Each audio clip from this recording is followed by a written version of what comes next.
Mana yang penggemar seafood, boleh datang sini rapat-rapat, tengok macam mana Alip ajar. Kita masak ini barang seafood. Kita masukkan bawang putih, cili bawang. Kita masukkan sos tiram dengan kicap pekat.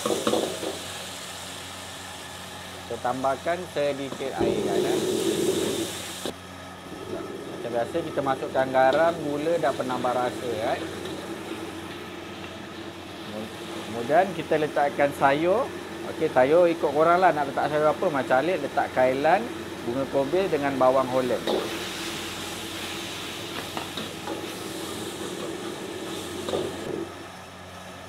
Okey, lepas tu kita masukkan udang. Kalau ada yang dah rebus, boleh pakai yang dah rebus. Kalau tak ada, yang mentah pun boleh. Korang kacau dia sampailah. Kalau nak pedas, korang tambah cili.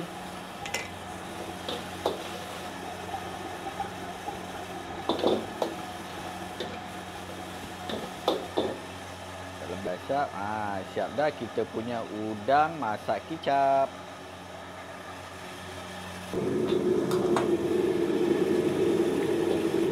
Siap dah kita punya udang kicap. Simple je, senang. So, kalau korang boleh buat, korang buat dekat rumah. Kalau tak boleh, datang je kat restoran kita, Johan Seafood kat Taman Kindara. Okey.